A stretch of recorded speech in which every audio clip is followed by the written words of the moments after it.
Movie की कहानी शुरू होती है 1830 हडसन वैली न्यूयॉर्क में और स्टार्टिंग की सीन में ही हम देखते हैं एक आदमी को जो कि पेड़ से लटका हुआ था और ये सीन यहीं पर शिफ्ट हो जाता है। अब हम देखते हैं ऑगस्टस लैंडोर को जो कि एक फेमस डिटेक्टिव है और उससे मिलने एक कैप्टन हिचकॉक आते हैं और उसे अपने साथ चलने को बोलते हैं क्योंकि उसको सुपरिटेंडेंट ने बुलाया था। खैर अब वो पहुंच जाते हैं वेस्ट पॉइंट कैडेट एकेडमी के अंदर जहाँ पर उसे सुपरिटेंडेंट और कैप्टन ये बताते हैं कि उनकी एक कैडेट लेरॉय फ्राई की बॉडी एकेडमी से थोड़ी आगे ही एक पेड़ से लटकी हुई मिली है और डिटेक्टिव को उसकी इन्वेस्टिगेशन करके जल्दी से जल्दी खूनी को पकड़ना होगा और ये एक बहुत बड़ा केस है जिस पर एकेडमी की इज्जत दाव पर लगी हुई थी। साथ ही साथ वहाँ पर डर का माहौल भी बनने लगा था और यहाँ पर थोड़ी बहुत बात लैनोर के बैकग्राउंड की भी होती है जहाँ पर वो बताता है कि उसकी वाइफ कुछ सालों पहले गुजर चुकी है और उसकी बेटी कुछ दिनों पहले घर से कहीं चली गई है, मे भी किसी के साथ भाग गई और ये बात तो टाउन ने आसपास सबको पता ही है। और शुरुआत में जो बॉडी लटकी हुई मिली थी वो किसी और की नहीं बल्कि लेरॉय फ्राई की थी। खैर अब वो लोग अकेडमी के डॉक्टर डैनियल मार्कस के पास में जाते हैं जिसने उस कैडेट लड़के की ऑटोप्सी करी थी। वो बताता है कि इस लड़की की बॉडी की चेस्ट को किसी ने काटा है, वो भी बड़ी बारीकी से, और उसका दिल निकाल लिया गया है और काटने वाला बहुत ही प्रिसाइज था क्योंकि उसके हार्ट को हल्का सा भी डैमेज नहीं हुआ होगा। और ये बहुत जरूरी नहीं है कि वो डॉक्टर या फिर सर्जन ही हो, ये काम कोई भी कर सकता है, यानी कि जिसने इसकी थोड़ी बहुत भी नॉलेज ली होगी वो इस काम को इजीली कर सकता था। और उसको जिस किसी ने भी मारा है वो एक अच्छा खासा ही आदमी था। अब लैंडोर हैंगिंग स्पॉट को देखने जाता है जहाँ पर फ्राई मिला था और रात में उसे जिसने सबसे पहले देखा था उससे भी पूछताछ करी जाती है जहाँ पर वो बताता है कि जब वो यहाँ पर आया था तो फ्राई की बॉडी जमीन को टच कर रही थी और वो यहाँ पर आया भी इसलिए ही था क्योंकि उसने कुछ आवाज सुनी थी जो उसे किसी जानवर की लगी, जिसका हम ऑडियंस मतलब निकाल ही सकते हैं कि मारने वाले ने फ्राई पर पहले अच्छे से काबू पाया होगा, फिर उसके गले में फंदा लगाकर उसकी जान ले ली। अब लैंडोर वापस ऑटोप्सी रूम में जाता है और यहाँ पर वो फ्राई की बॉडी को फिर से चेक करता है तो उसके सर के पीछे एक चोट का भी निशान था जिसको डॉक्टर मार्कस ने नोटिस भी नहीं किया था। साथ ही साथ फ्राई की गर्दन पर रोप के सीधे निशान नहीं थे, मतलब वही कि उसे जबरदस्ती लटकाया गया था, यानी कि वही OV वाला मार्क जो होता है। और सिंगना मूवी के अंदर जैक आर्म शेकर ने इसको काफी अच्छे से समझाया था।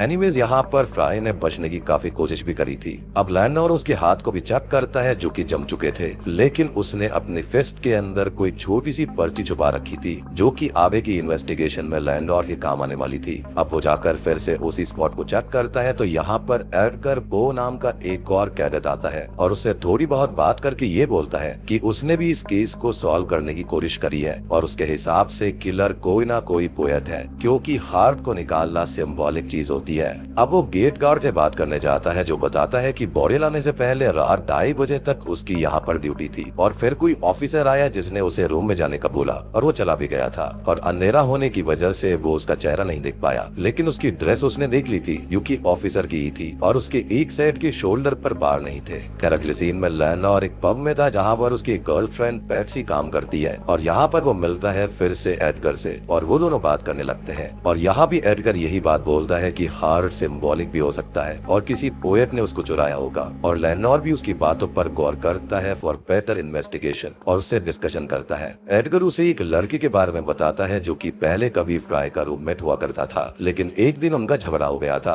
अब लैंडोर उस लड़के से बात करता है जहाँ पर वो बताता है कि उनका झगड़ा हुआ था क्योंकि फ्राई थोड़ी अलग ही सोच का बंदा था और कुछ बुरे लोगों से उसकी दोस्ती भी थी जिनके बारे में उसे कुछ खास नहीं पता और वो दोनों झगड़े के बाद में अलग अलग ही रहने लगे थे। यहाँ पर एक और लड़का होता है जिसका नाम स्टॉडर होता है जिसने फ्राई को आखिरी बार देखा था और वो उससे बोल कर गया था कि उसे कुछ जरूरी काम है और बस फिर वो चला गया। अब तभी कैप्टन को एक मैसेज मिलता है कि आसपास कुछ जानवर उनको मिले हैं जिनका भी दिल निकाल लिया गया है और ये सीन कुछ ही टाइम पहले दिखाया गया था और अब कैप्टन परेशान हो जाते हैं और अकेडमी के अंदर नाइट कर्फ्यू शुरू हो जाता है। बताओ मतलब किरर ना हो गया, साला कोरोना ही हो गया। लैंडोर अब एडगर से मिलता है और उसे इन्वेस्टिगेशन में साथ देने का ऑफर देता है। वो काफी सटीक चीजें सोच पा रहा था, लेकिन वो ये भी बोलता है कि वो कभी फ्राई से मिला ही नहीं था और लैंडोर उसे वो पेपर पार्ट देकर उसके बारे में उसको पता लगाने का बोलता है, यानी कि बुलेट चिट उसके हाथ में थी। अब वो घर आ जाता है और अपनी बेटी की बिलोंगिंग्स देखकर इमोशनल हो जाता है। खैर कुछ ही देर के बाद में एडगर उसके घर आता है और बोलता है कि अगर ये फ्राई के हाथ से मिला है तो इसके जरिए ही उसे रात में वहाँ पर बुलाया गया था और ये फटा हुआ है मेन किलर सुराग नहीं छोड़ना चाहता था।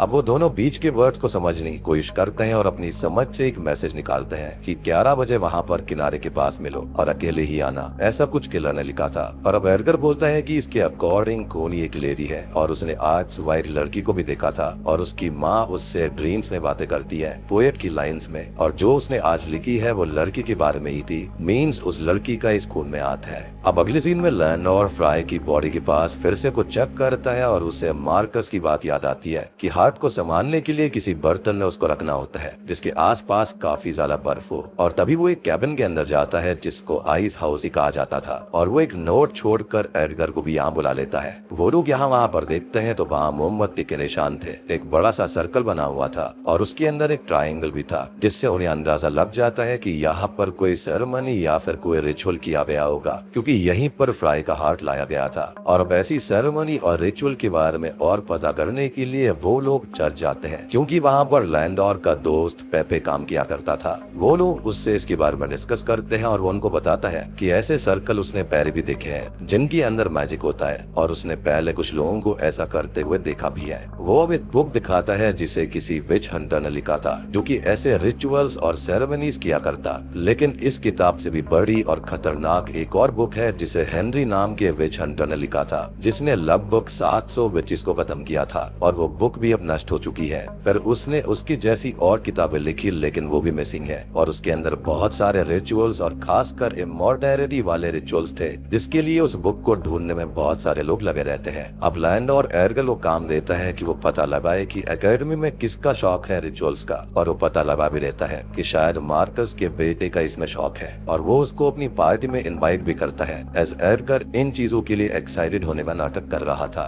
अब वो लैंडोर से मिलकर उसे इसके बारे में बताता है और उसे यहाँ पर एक पोएट्री की किताब मिलती है और लैंडोर को तो पोएट्री का शौक नहीं था, जिस पर वो कहता है कि ये बुक उसकी बेटी मैथी की है। खैर अगले सीन में एडगर आर्टिमस मार्कस की पार्टी में था, यानी कि डॉक्टर के बेटे की पार्टी में, जहाँ पर उसके दो खास दोस्त होते हैं जो कि थे स्टॉर्डर और बेलिंगर, और स्टॉर्डर का नाम पहले भी आया था। यहाँ पर एडगर को ये पता चलता है कि फ्राई एक लड़की से प्यार करता था जो है आर्टिमस की बहन लिया। अब रात को लैंडोर को नाइटमेयर आता है जहाँ पर उसकी बेटी मैटी अपनी ड्रेस से खून साफ कर रही थी और बहुत ही ज्यादा रो रही थी कि सब कुछ बिगड़ चुका है। अब तभी लैंडोर की नींद खुलती है और वो मैटी की उस ड्रेस को देखने जाता है और रोने लगता है। साथ ही साथ उसे मैटी की याद भी आ रही थी जो कि बहुत ही ज्यादा परेशान थी और रो रही थी, और वो घबराते हुए गॉड से प्रेयर भी कर रही थी। यानी कि लैंडोर का जो पास्ट है वो भी बिल्कुल ठीक नहीं है, उसकी काफी दर्दनाक यादें उससे जुड़ी है। अब अगले सीन में फ्राई का फ्यूनरल हो रहा होता है और उसकी मदर लैंडोर के पास में आती है जो कि उसे फ्राई की डायरी देती है जो कि उन्हें बेलिंगर ने दी थी, लेकिन वो बोलती है कि उन्हें इसके बारे में नहीं पता और शायद वो इन्वेस्टिगेशन में काम आ जाए। वो लैंडोर इसको रख ले और वो उसको ले भी लेता है। घर आकर वो डायरी को चेक करता है जिसमें जो भी लिखा था क्रिस क्रॉस में था, जिसे वो समहाउ डिकोड करता है और उसके अंदर की बातें समझने की कोशिश करता है। इधर एडगर आर्टिमस के घर जाता है, लिया से मिलता है और कहीं ना कहीं वो दोनों एक दूसरे को पसंद करने लगते हैं और घूमने भी जाते हैं, जहाँ पर हमें लिया की एक बीमारी के बारे में पता चलता है कि उसे अक्सर दौरे पड़ते रहते हैं जो कभी कभी जानलेवा भी हो सकते हैं। अब रात को एडगर लैंडोर से मिलने जा रहा होता है कि तभी बेलिंगर उस पे आकर अटैक करता है और उसे मारने की कोशिश भी करता है, लेकिन लैंडोर यहाँ पर आकर उसको बचा लेता है और बेलिंगर को भगा देता है जो कि शायद लिया को पसंद करता था, इसलिए एडगर को मारना चाहता था। अब अगली सीन में लैंडोर को ये पता चलता है कि बेलिंगर गायब है और उसके लिए सर्चिंग चल रही थी जो कि काफी शॉकिंग था, और अब उसकी भी बॉडी एक जगह पर लटकी हुई मिलती है जिसका दिल निकाल लिया गया था। लेकिन ये कट आखिरी कट से बिल्कुल अलग था और लास्ट वाले में बारीकी थी, लेकिन यहाँ पर ये किसी नौसिखिए ने किया था। अब कैप्टन लैंडोर के ऊपर गुस्सा करता है कि इतने दिन के बाद भी कोई कातिल पकड़ा नहीं गया है और वो सैतानिक रिचुअल की थ्योरी लेकर आया है और वो एडगर की मदद ले रहा है जिसने उससे दावा किया है कि वो फ्राई को जानता तक नहीं था, जबकि उससे फ्राई का झगड़ा हुआ था और उसने बेलिंगर को मारने की धमकी भी दी थी, तो वो उसे भी अपना सस्पेक्ट माने। खैर वो एडगर से बात करके पूछता है कि उसने उससे झूठ क्यों कहा और उसने फ्राई को धमकी भी दी थी जिससे उस पर शक बनता है, जिस पर वो कहता है कि उसने झूठ बोला था क्योंकि वो बात नहीं थी और वो धमकी किसी को भी दे सकता है लेकिन मार नहीं सकता, और अगर वो जान लेने ही लगे तो यहाँ पर कोई बचेगा ही नहीं क्योंकि लगभग हर एक ने उसका कभी ना कभी मजाक उड़ाया ही है, उसकी एज का, उसके पैशन का। और फिलहाल लैंडोर उस पर अभी तो यकीन करता है और उसको क्लीन चिट में रखता है। खैर अगले सीन में वो दोनों मार्कस हाउस में होते हैं डिनर करने के लिए और यहाँ पर वो सब आपस में थोड़ी बहुत बात कर रहे थे। कुछ ही देर के बाद में लेनोर मार्कस के साथ बैठा हुआ था, जहाँ पर वो ये बताता है कि उसकी बेटी को एक बहुत ही अजीब और खतरनाक बीमारी है जिसके अंदर उसको दौरे पड़ते हैं और कभी भी उसकी जान जा सकती है। खैर अब इसके बाद में लेनोर घर के अंदर चुपके से छानबीन करने लगता है, जहाँ पर उसे एक ऑफिसर ड्रेस मिल जाती है जो कि असल में मार्कस के भाई की पुरानी ड्रेस थी। और एक चीज साफ हो जाती है कि इस ड्रेस को पहनकर ही उस रात आर्टिमस ही गया था और उस गार्ड को भगाकर रास्ता साफ किया। खैर अगले सीन में वो कैप्टन और सुपरिटेंडेंट से मिलता है जो कि ये बोलते हैं कि एक और कैडेट स्टॉरर गायब है, जिसके बारे में वो बोलता है कि फ्राई, बैलिंगर और स्टॉरर अच्छे दोस्त थे और उसे ये लगा होगा कि अगली बारी उसकी है, इसलिए वो भाग गया होगा। और जब लैंडोर को ये पता चल गया है कि आर्टिमस ही कल्प्रिट है तो वो उसे अरेस्ट क्यों नहीं करता, जिस पर वो कहता है कि उसका कोई भी फायदा नहीं होगा क्योंकि वो अकेला नहीं है। वो पेपे के पास में जाता है और उससे हेनरी के बारे में पूछता है और पेपे बताता है कि वो पहले एक प्रीस्ट हुआ करता था और बाद में डेविल वर्शिपर बन गया और फिर उसे जिंदा जला दिया गया था। और उसकी एक पिक्चर भी दिखाता है जिससे पूरी कुत्ती साफ हो जाती है क्योंकि हेनरी कोई और नहीं बल्कि मार्कस का ग्रेट ग्रेट ग्रैंडफादर था, जिसकी पिक्चर लैंडोर ने उसके घर पर देखी थी। और वो किताब भी कहीं ना कहीं मार्कस के घर पर ही है। अब हम एडगर को देखते हैं जो कि लिया से मिलने आया हुआ था और वो दोनों थोड़ा टाइम स्पेंड करते हैं और एक दूसरे से अपने प्यार का इजहार भी करते हैं। लैंडोर अब मार्कस के पास में आता है और उससे सच पूछता है। उसके साथ में काफी सख्ती करता है और वो बता देता है कि उसकी बेटी की जानलेवा बीमारी से उसकी जान का खतरा था और एक दिन उसे डॉक्टर्स ने भी बोल दिया था कि वो सिर्फ 3 महीने ही जी पाएगी। और फिर उसका एहसास हुआ कि वो हेनरी की स्पिरिट से कांटेक्ट कर पा रही है और उससे उसे इमॉर्टैलिटी के रिचुअल के बारे में पता चला और फिर वहाँ से सारी कहानी हार्ट निकालना, रिचुअल्स करने की शुरू हुई थी। अब लैंडोर उससे पूछता है कि लिया और आर्टिमस कहाँ पर है और एडगर का कोट यही है, मीन्स वो भी कर नहीं गया। और अब वो उसको ढूंढते हुए उसी आइस हाउस में चला जाता है जहाँ पर लिया अपना रिचुअल कर रही थी, जिसके अंदर उसका साथ आर्टिमस और उसकी माँ दे रहे थे और अब वो बलि देने वाले थे एडगर की और हार यहाँ पर इस्तेमाल हो रहा था फ्राई का। लेकिन हम ये चीज नोटिस करें तो बैलिंगर का हार्ट कहाँ गया, वो भी तो निकाला गया था। तो क्या पहले भी कोई रिचुअल हुआ था और अगर हुआ है तो सबसे पुराना हार्ट इस्तेमाल ना कर बैलिंगर का इस्तेमाल क्यों किया गया था? तो इसका भी एक सॉलिड रीजन है जिसके बारे में हम थोड़ी देर में जानेंगे। Now coming back to the story, Edgar यहाँ पर बेहोशी की हालत में था। वहाँ पर वही सब सर्कल बने हुए थे, ट्रायंगल था, मोमबत्तियां जल रही थी और एडगर का ही खून निकाल कर लिया उसे अपने फेस पर लगाती है और अपना रिचुअल शुरू करती है, यानी कि वो उसे अपने प्यार के जाल में फंसा कर उसकी बलि देने वाली थी। मेरे ख्याल से यहाँ पर प्यार करने वाले की बलि देनी होती है, यानी कि द लव्ड वंस। लेकिन होता यह है कि तभी लैंडोर यहाँ पर आकर उनको रोक देता है और उन लोगों के बीच में हाथापाई हो जाती है जिससे वहाँ पर आग लग जाती है और लैंडोर एडगर और मिसेस मार्कस को तो बचा लेता है, लेकिन लिया और आर्टिमस के ऊपर जलता हुआ मलबा गिर जाता है जिससे उनकी वही मौत हो जाती है। मूवी के एंडिंग सीन में एडगर हॉस्पिटल में एडमिट होता है और मिस्टर मार्कस को काम से निकाल दिया गया था और उनकी वाइफ को सजा देने का मतलब नहीं बनता क्योंकि वो सजा के तौर पर अपने बच्चों को ही खो चुकी है जिसके गम में वो अपनी जिंदगी बिताएंगी। अब लैंडोर ने केस सॉल्व तो कर दिया था और सुपरिटेंडेंट और कैप्टन उसको धन्यवाद करते हैं और उससे बुरा बर्ताव करने के लिए माफी भी मांगते हैं और उसको पूरी इज्जत के साथ वहाँ से विदा करते हैं। तो मूवी यहाँ पर खत्म होती है, राइट? लेकिन ऐसा बिल्कुल भी नहीं है क्योंकि किलर और हार्ट निकालने वाले पर्सन अलग अलग है। असली किलर अभी भी सबकी नजरों से कोसों दूर था। यहाँ पर जो गुत्थी सुलझी है वो खाली फ्राई के हार्ट की है, बाकी सबका क्या